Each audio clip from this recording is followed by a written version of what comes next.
Jangan lupa subscribe YouTube channel Metro TV News dan jangan lupa nyalakan notifikasinya.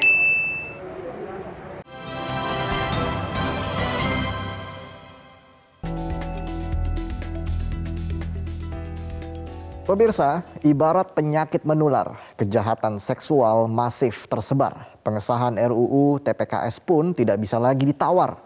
Karena predator seksual tidak boleh dibiarkan lolos dari jerat pidana, apalagi mengangkangi hukum seenaknya.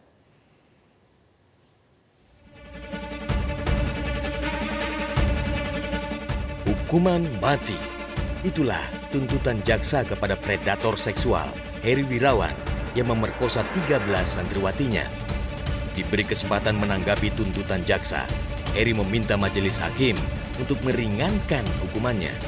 Dari apa yang disampaikan oleh JPU yang di persidangan tadi bahwa pada dasarnya Heri Wirawan menyampaikan permohonan untuk hukumannya diringankan. Belum usai perkara kejahatan seksual itu, kini muncul kebejatan serupa yang terjadi di Balikpapan, Kalimantan Timur. Seorang guru sekaligus tokoh agama sebuah pondok pesantren telah berstatus tersangka kasus pencabulan terhadap 13 santriwatinya. Sejak akhir pekan lalu, tersangka telah ditahan di Mapolda Kaltim. Bau anyir kebiadaban itu terungkap dari laporan seorang santriwati yang mengaku dicabuli tersangka pada 2020 silam. Kejahatan seksual terhadap santriwati juga terjadi di Jombang, Jawa Timur. Kali ini, pelakunya adalah MSA, putra pimpinan sebuah pondok pesantren. Sejak ditetapkan sebagai tersangka pada 2019, bahkan menyandang status DPO hingga berkas perkaranya siap disidangkan, tersangka belum ditahan. Kami nggak paham apakah dia sudah mengecek atau belum, menyimpulkan kalau Mas Beki nggak ada. Hari ini saya hadir ketemu klien saya dan beliau ada. Jadi tidak benar itu bahwa tidak ada Mas Beki. Sehingga tidak perlu di-create lagi DPO atau apa.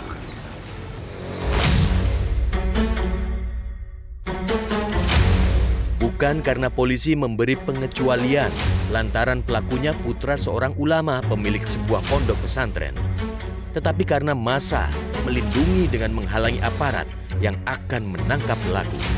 Akibatnya, proses hukum pun berjalan lambat. 4 Januari 2022 itu berkasnya sudah dinyatakan P21.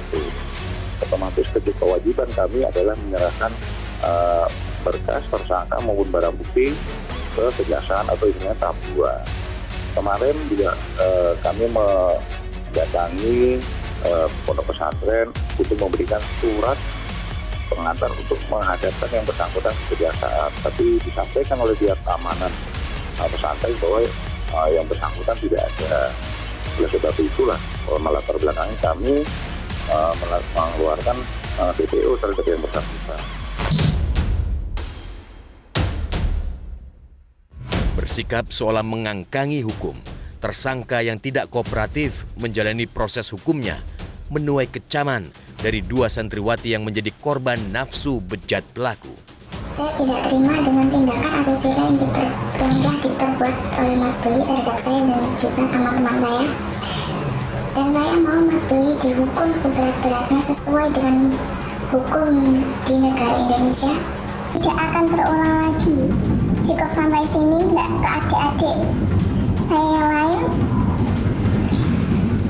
Saya mau dia bertanggung jawab atas semua kelakuan dia. Dan saya mau dia dihukum sesuai perbuatannya, dihukumnya setimpal. Ibarat penyakit menular, kejahatan seksual masif tersebar. Pengesahan RUU TPKS pun tak bisa lagi ditawar. Dari 9 fraksi di Senayan, hanya fraksi PKS yang menolak secara terang-terangan. Sementara itu, selain getol mendorong disahkannya RUU TPKS melalui parlemen, Nasdem juga menelurkan terobosan berupa membangun posko pengaduan kekerasan seksual di 34 provinsi. Korban yang takut untuk mengadu. Banyak korban yang pada akhirnya ketika berani mengadu justru mendapatkan tantangan dan tekanan dari keluarga terdekatnya, dari orang-orang terdekatnya. Banyak korban yang akhirnya diharuskan menerima penyelesaian masalah secara kekeluargaan untuk dan atas nama menutupi aib dan malu keluarga. Saatnya kita berada di depan, berada bersama mereka, mendampingi mereka, mengajak mereka untuk berani bersuara.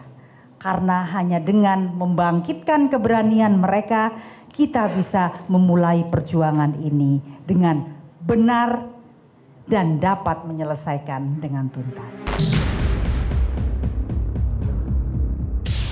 RUU TPKS memang membutuhkan kerja keras dari DPR, pemerintah, dan para pemangku kepentingan untuk mencapai kesepakatan bahwa pelaku kejahatan seksual tidak boleh dibiarkan lolos dari jerat pidana, apalagi mengangkangi hukum seenaknya.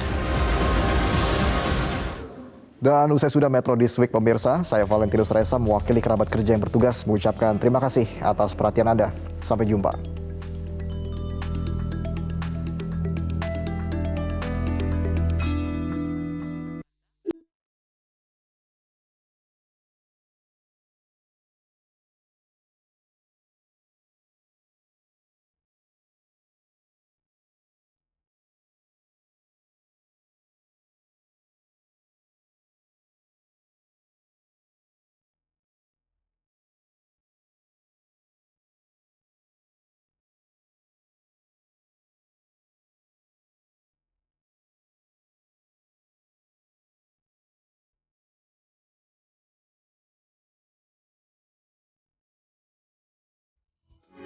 Metro TV,